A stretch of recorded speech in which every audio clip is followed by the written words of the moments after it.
how did you develop that resilience? How did you develop that insight?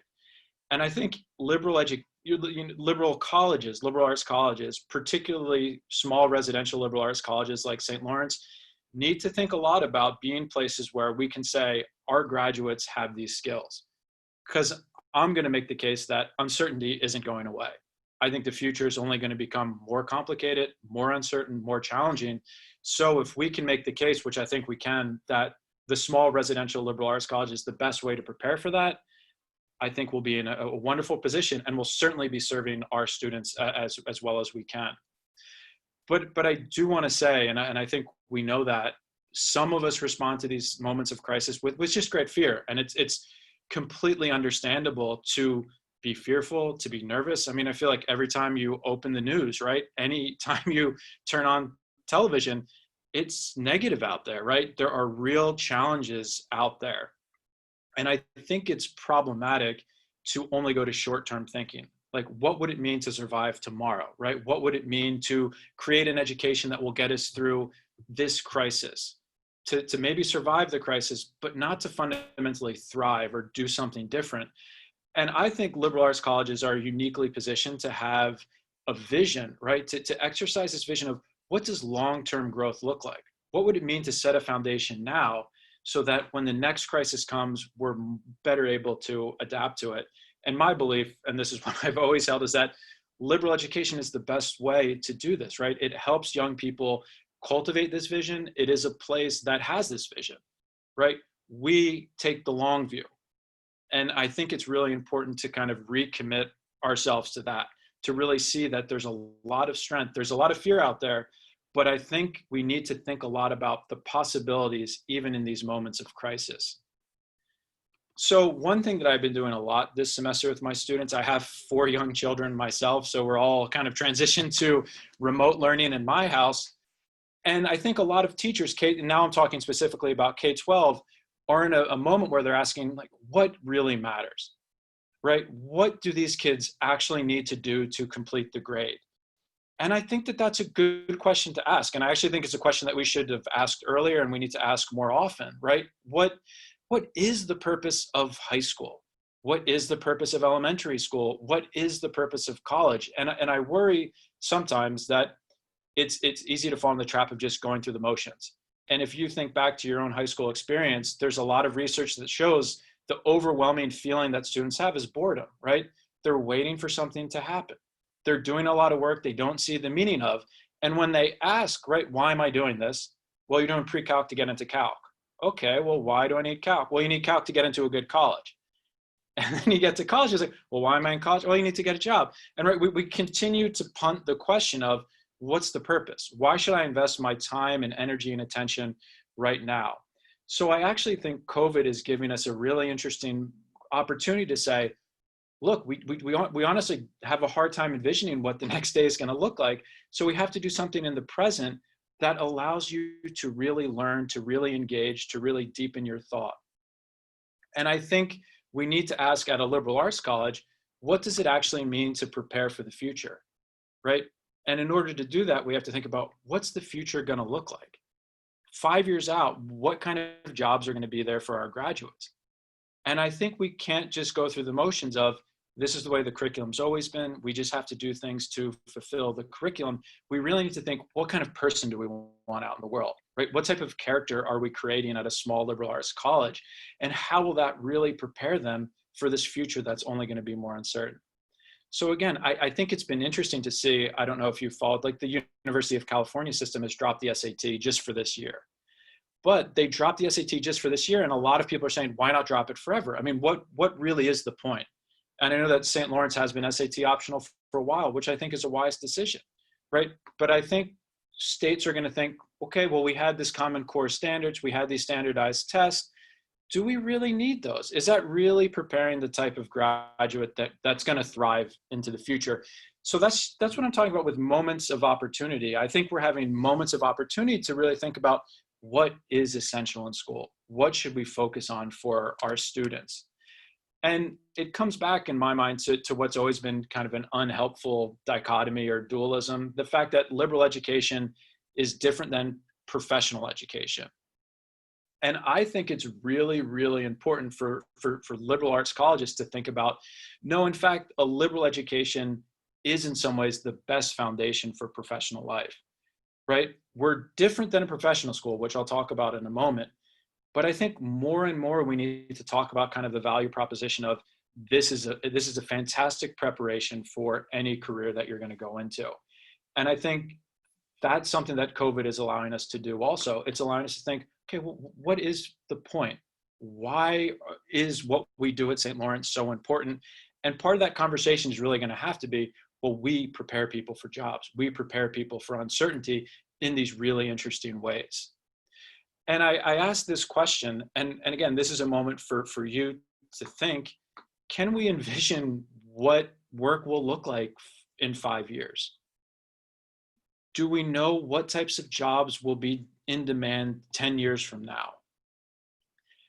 And I think that that's a very real question. When we think about artificial intelligence, when we think of things becoming more automized, right?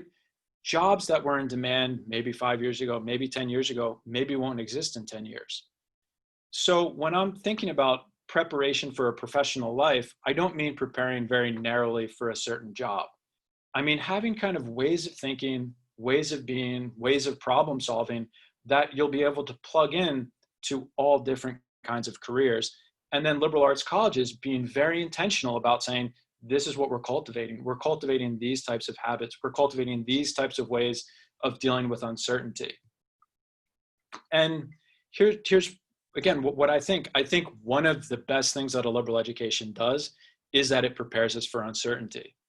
So I see the contrast between liberal arts colleges and other colleges as other colleges very narrowly prepare you for a job that may potentially dead end, right? Like if you learned a certain coding language that was very prominent, say in 1998, you need to be adaptable because that coding language isn't used anymore. In fact, many of us don't need to code anymore. We can do a lot of these things because the technology has advanced. So if I prepared pretty narrowly, it might be hard for me to adapt when new jobs come up and when old jobs go away.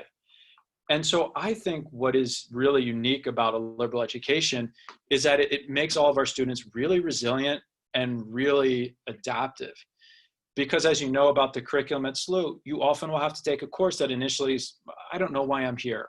Why do I have to take an FYS? Why do I have to take an FYP? Why do I have to do all these distribution requirements? But part of it is the intellectual agility that we're giving you. You realize that, wait a second, I didn't think I could do this, and now I can, right? I met a real challenge that I didn't think I had the inner resources to meet, but I did that. And then what's even more wonderful to me is you start drawing connections back to your passions. Okay, this class that didn't seem very useful, I can now connect it to my major. I can now connect it to my minor. Guess what? I had an internship this summer, right? Thanks to a great Laurentian alum who got me this wonderful internship. And I can see, okay, that stuff I did in the class, I can bring that into the experience.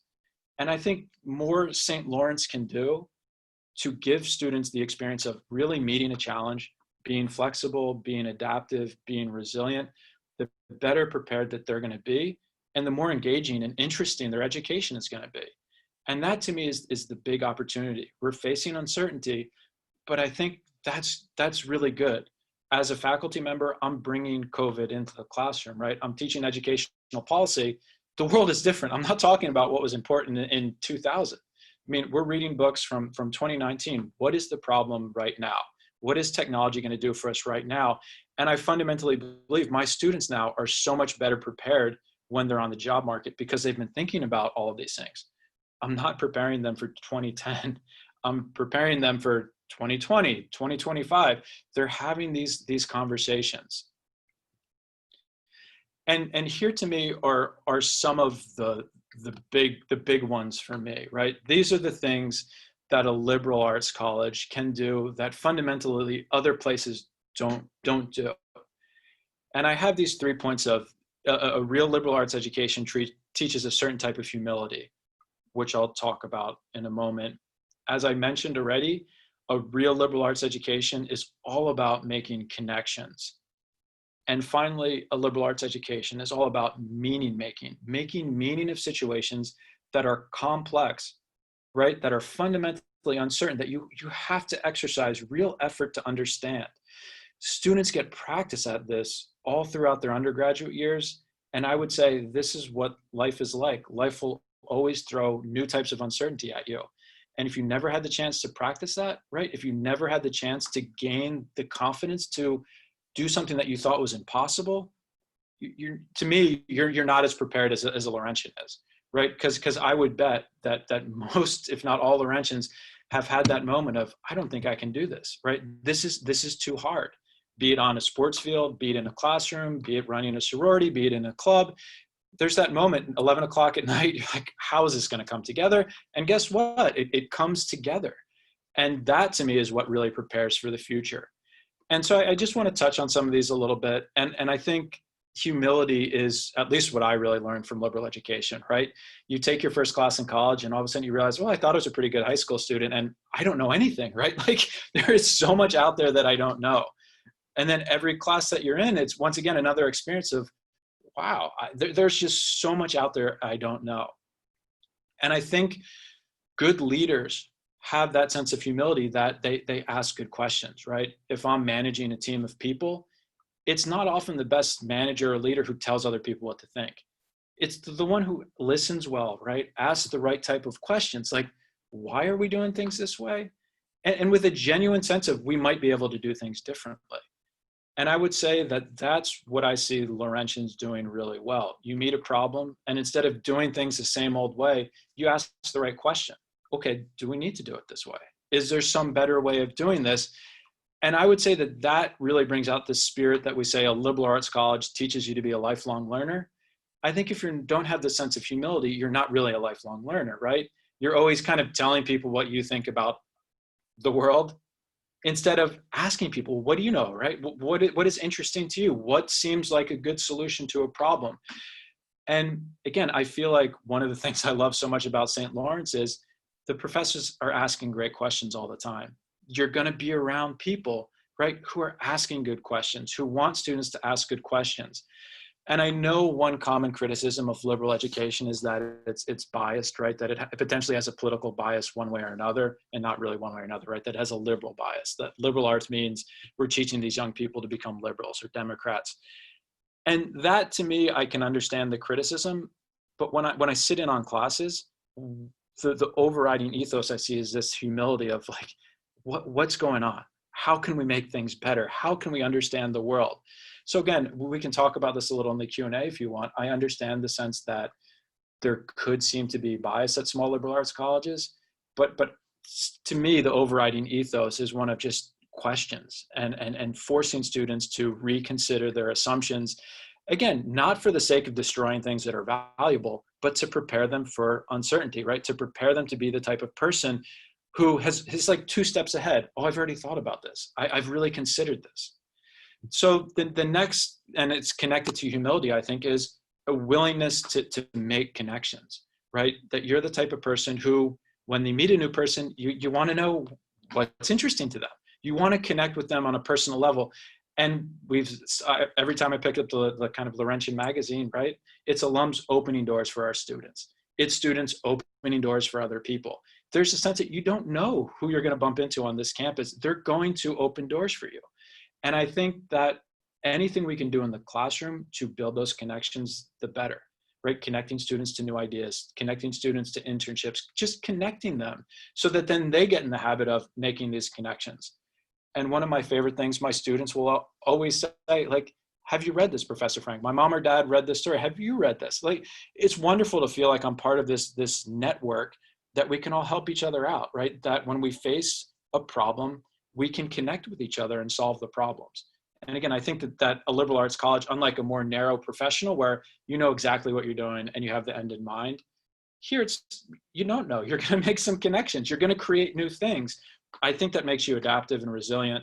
And finally, I mean, teaching this semester was I would say, one of the more challenging things I've ever done, simply because you zoom into somebody's apartment building and they tell you, right, my mom has COVID. I don't know what I'm going to do. Or a lot of seniors, I lost my internship. Like, And that just breaks my heart, right? Here's somebody, she's done everything right the past 4 years. She landed the internship, the job of her dreams, and then it just disappears. And what do you say to somebody at that moment? And that's again where I think a liberal education allows you to say, like, let's look squarely, like, this is a terrible thing. This is a real challenge. I'm not going to lie to you. I'm not going to sugarcoat it, but we're going to make some meaning out of it. We're going to find a way to thrive. We're going to find a way to take the next step. And I've just been in awe of our students and their kind of courage and their resilience. I mean, just this morning, I'm getting emails from students. Wow, I didn't know I was going to do this, but I was able to find an internship last minute. I made something work. They're making meaning of this moment. Our initial response was just shock and anger, like, but we can't come back to SLU. But that's morphed, right, to the sense, well, I'm going to make something of it. And I admire that so much in our students.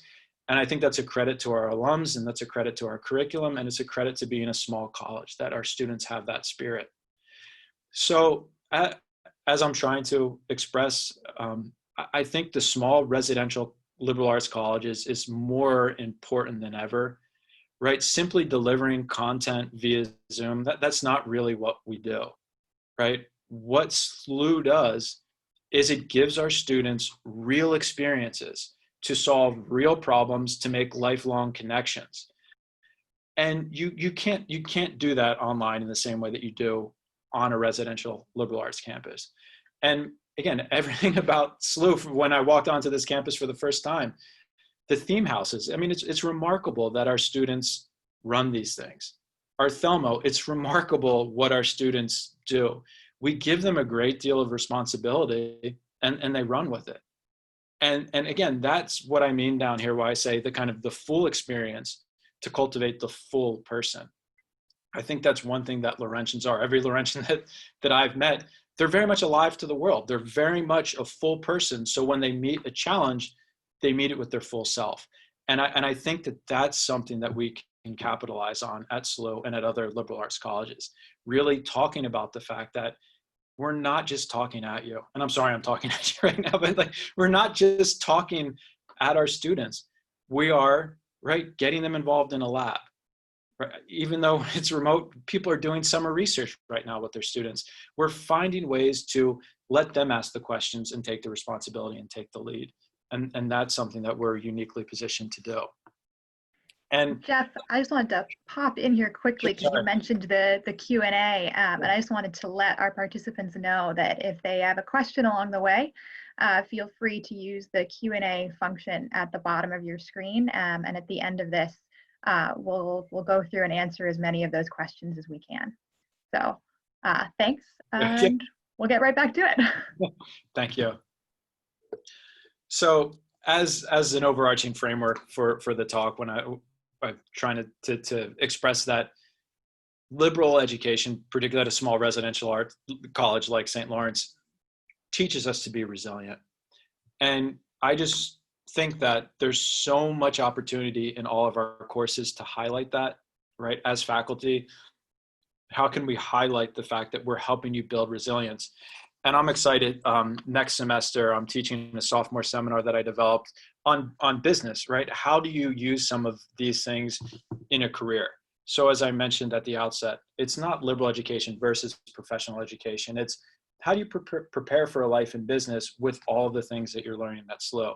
So I think courses can do a lot more to highlight some of these things. I also think a big piece of St. Lawrence is the experiential learning that our students get. So CBL's community-based learning, when our students go out into the community, solve real problems, work on real things, the internships that people have, thanks to the SLU network.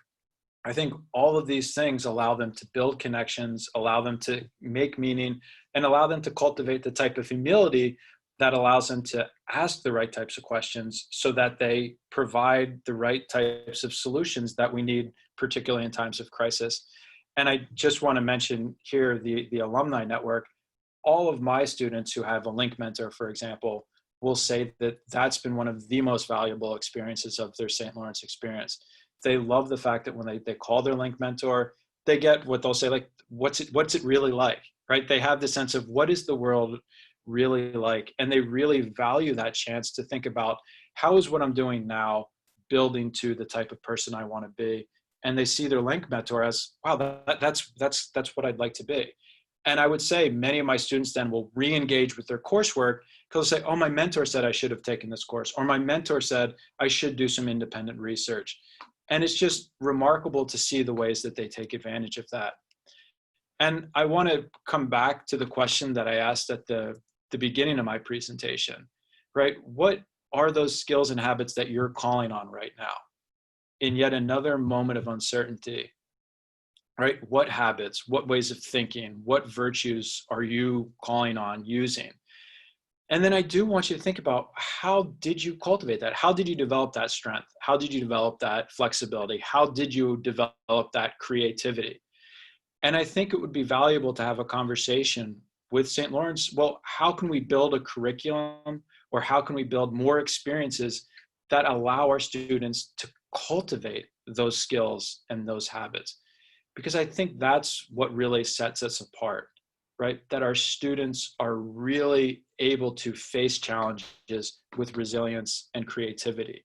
So that's something that I always talk about when I talk to alums, is kind of what helped you get where you are, and what could St. Lawrence do to, again, maybe speed up the learning curve a little bit for our students? How can we help give them those opportunities a little bit earlier?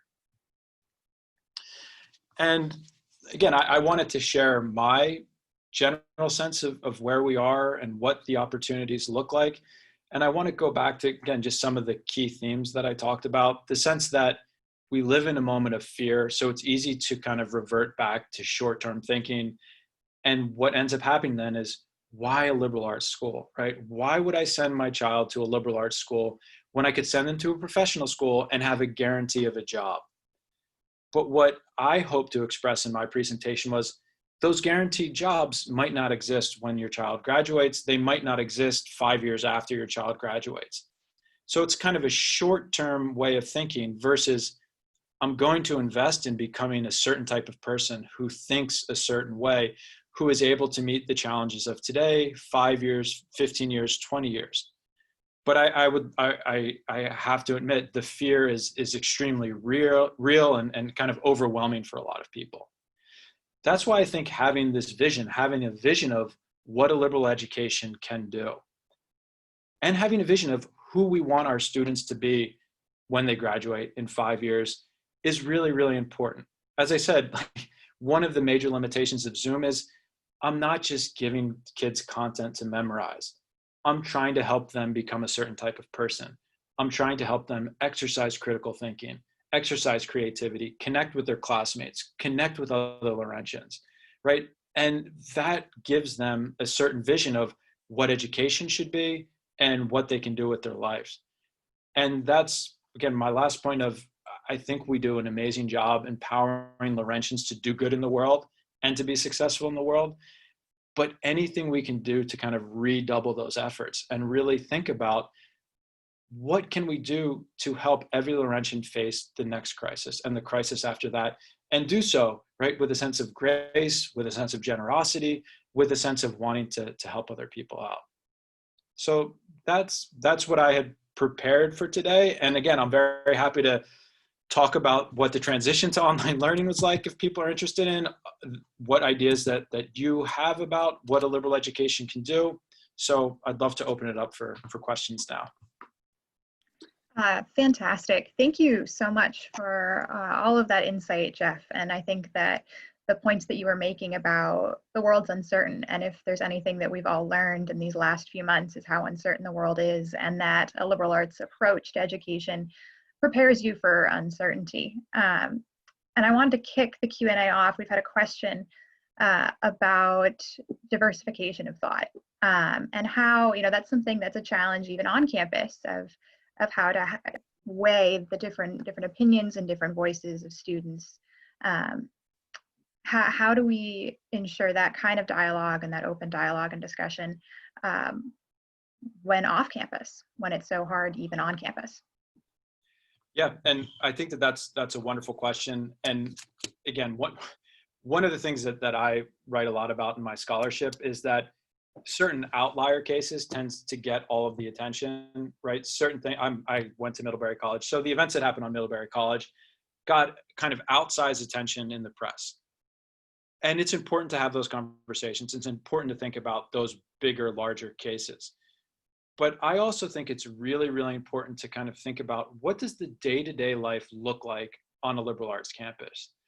And I would say what I try to do as a teacher, if there's something that I know the answer to that I really don't think is an open question, I don't see it as that important to teach. What I see as important to teach are these moments where we really don't know.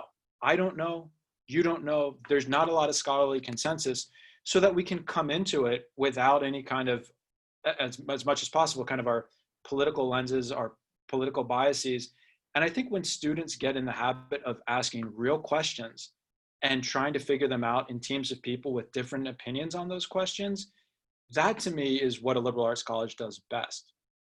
And I will say, as an undergraduate, that was my experience, that I never felt like my professors were telling me what to think or how to think, but they asked some of the best questions I've ever experienced. And that allowed me to really try to think about these for myself. And then when I went back to the dorms, I wanted to know, well, what do you think about that, right? Like, how would we solve that problem? And so I think liberal arts colleges should do more to highlight that this is really what we do. There are these outliers. There are some people who, again, are fairly ideological in their approach, and it's not an open question for them. Students who feel like they know the answer, they're on the side of the right, and they're not open to these questions, that's problematic. So as a faculty member, what we can model is, what is a real question, and how do we really dig into those questions? Again, that's what I try to do, and I would say, by and large, my colleagues at SLU and beyond, that's how they see education. Fantastic. Switching it up just a little bit, so this is a more specific comment about different things to learn. We've had a question about Excel training on campus, and how important is that? Why or why not? And because we see in the professional world such a need for Excel. And if you could talk a little bit about teaching Excel on campus versus online, and the value you see in that. Yeah. And that is a hard one for me to answer, to be quite honest, because I always go back and forth in my own mind of, is the type of Excel that those students need for their first job something that they can kind of teach themselves? Meaning, are there online tutorials where they can teach themselves how to use Excel? Or is it something that you can learn in a workshop over a smaller period of time? And I understand that people kind of want to potentially students get credit for doing this type of work. But what I would say about taking full advantage of your liberal arts education is engaging with problems you don't know the answer to. An Excel workshop, you kind of know what you're getting, right? Like, you need these skills, you take this workshop, you get these skills. I think they're important skills to have, and I think our students should have them. But making that like a full credit course or even a half credit course, that's where I struggle. Like, I would much rather, when I think about my own children, that they're doing kind of real deep critical thinking, that they're wrestling with big ideas and developing these deeper habits. I want them to know Excel too, but I wonder if they couldn't learn that in a different way. So that's my feeling, but I think it's a great question to ask. Cool. This question brings it back a little bit closer to home, and much more back to the topic of COVID. We have a question about, as we're in the North Country, if you could share a little bit about the current feeling surrounding COVID in the North Country community, and if there's a fear in Canton surrounding students being delayed and returning to campus, and just sort of the general feeling in the North Country community regarding that. That's another great question. And I live in the village. I live not far from SLU. And I think this is just such a challenge. Everybody wants the students back. And I would say that means the faculty, certainly we want our students back, but even the community. I mean, I have friends who work at Nature Storehouse, who work at the Yoga Loft. They love having the students in the community. It makes the community more vibrant, but nobody wants the students to get sick either, right? Like that's the big balance. I think if you follow NCPR, for example, NCPR, I think, is doing just a really nice job of really laying out, okay, it would be wonderful if we could reopen. It would be wonderful if we could kind of get back to normal as much as possible. How do we do that in the safest way possible? So I would say all of my close friends and the people that I know that my kids go to school with are still really distancing from one another. They're still really just wondering what the next month is going to look like. So I'm sorry if that doesn't answer the question, other than to say there's a lot of uncertainty and a deep desire to have SLU students back, right? To have community vibrant again. And things are starting to happen. The farmers market's opening up, right? People are starting to get out a little bit more. And I think this month, hopefully we can continue to open up. And again, I would love to have the students back and to work with the students as soon as I can. Yeah, I think that's, definitely a hope for all of us, but a heavy decision for those of us making decisions. We've had another, this was one of the questions that came in ahead of time, also regarding COVID. And this question is asking whether the COVID-19 crisis, do you think it'll have a positive, a neutral, or a negative effect on the future of liberal arts education? Sort of particularly in light of the current trends in higher education we were already seeing. Yep, that's a great question. And in some ways, even though I didn't get the question before I made this presentation, it's the one that I've just been asking myself, right? It's the one that I've been thinking about. This thing I love so much, liberal education, teaching at St. Lawrence, right? Can it survive? And then I started asking myself, well, come on, right? Like, that's short-term thinking. You don't just want to survive. If you fundamentally believe in this type of education, how do you continue to articulate its deep value, its continuing significance? And I just kind of scratched the surface of that in my talk. But I think colleges that take a kind of a fearful, short-term approach might not weather the storm as well as other people who can more clearly say, no, this is important. This remains important. And making that case, particularly to 18-year-olds and their parents, right? That strikes me as the biggest challenge. By the end of my first year seminar, for example, all of my students will say, and my first year seminar is on what's the point of liberal education. They'll say, wow, I never knew, like I signed up for SLU, I never knew what I was getting. And now I really value it. This is really important. And one student this year was great. And she's like, but I still can't tell my 17-year-old friends, right? Like, I still don't know exactly how to tell another young person exactly what is great about this education. So I think if we can do more to continue to tell the story of what we do here, I'm optimistic that a liberal arts college can thrive.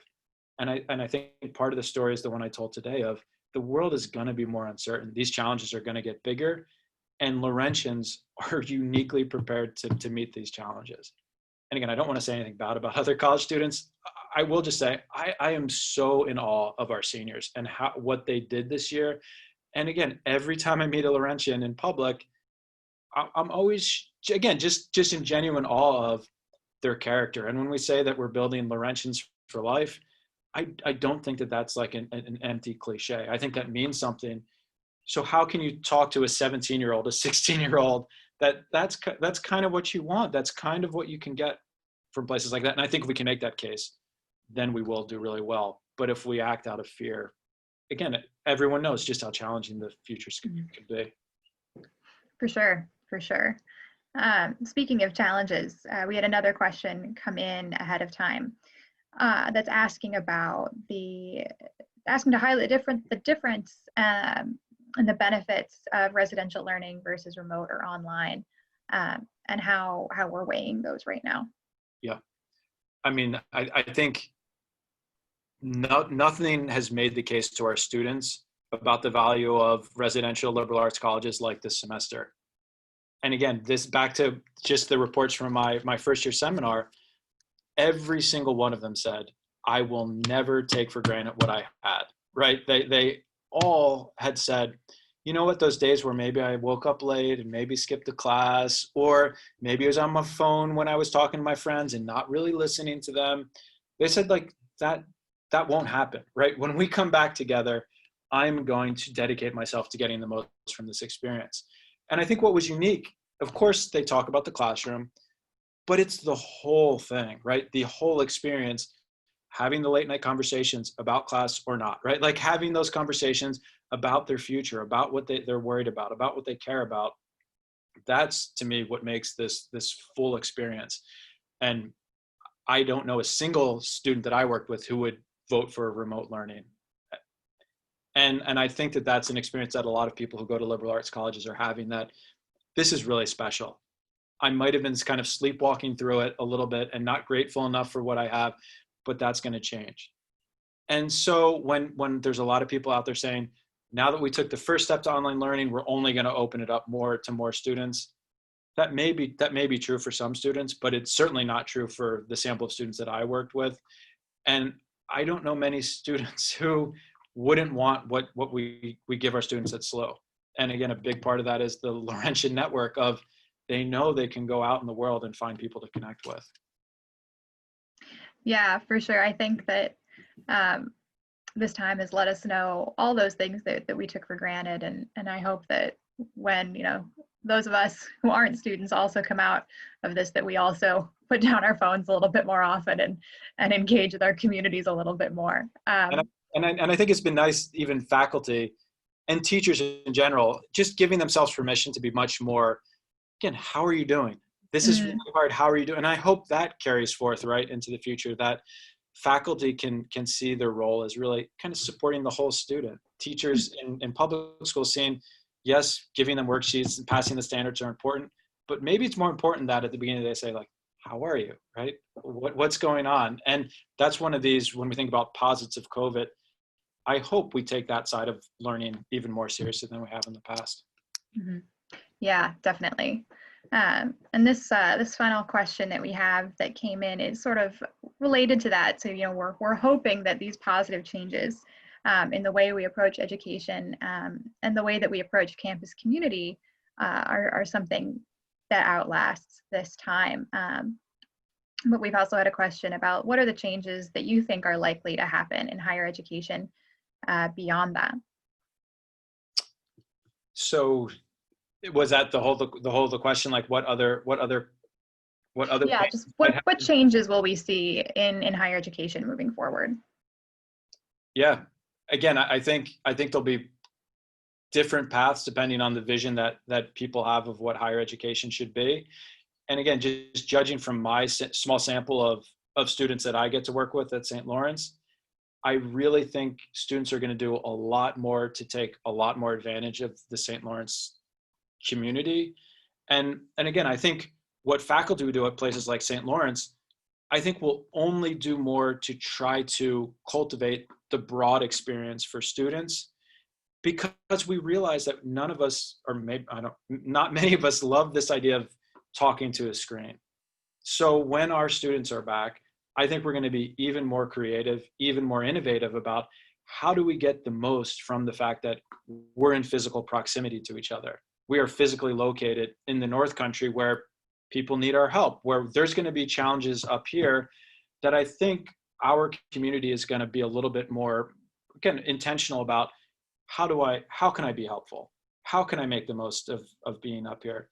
But the larger trend in higher education, I do worry that it might be less hands-on for many students.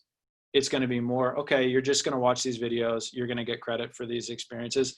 Some people may sign up for that, but I fundamentally don't think it can or will undercut the fact that being physically with people, being on this beautiful campus, people who experience that know how valuable that is. And I really, maybe I'm being optimistic, but I don't see that changing. And I think if people come back with this spirit of kind of gratitude for just how wonderful this place is, and take full advantage of the opportunities that could come out of this crisis, I'm hopeful, right? I'm hopeful that we'll continue to build momentum.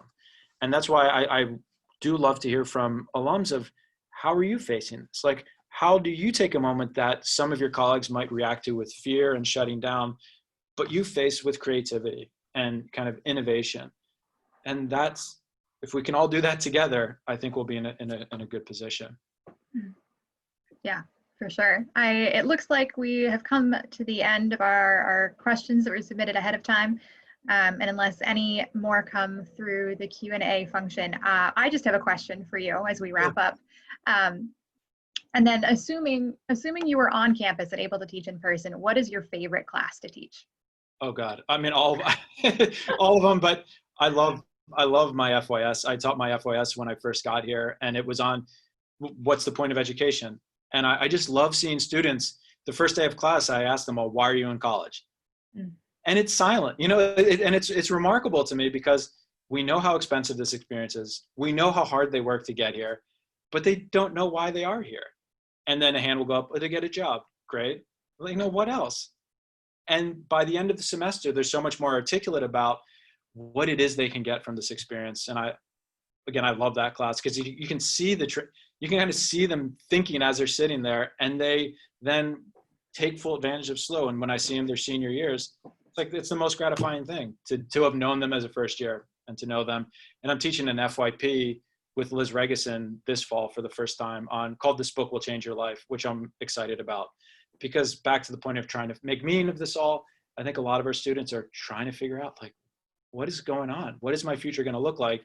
So in that class, we're going to give them a chance to engage with literature, fiction, poetry, nonfiction, to really think through what is going on? Who am I? How can I make the most of this challenging situation? But no, I love everything I get to teach here. It's just wonderful to be part of this community. Well, just from this brief time that we've had, I can tell that you're a fantastic teacher, and I'm sure that I would love taking classes with you were I a student.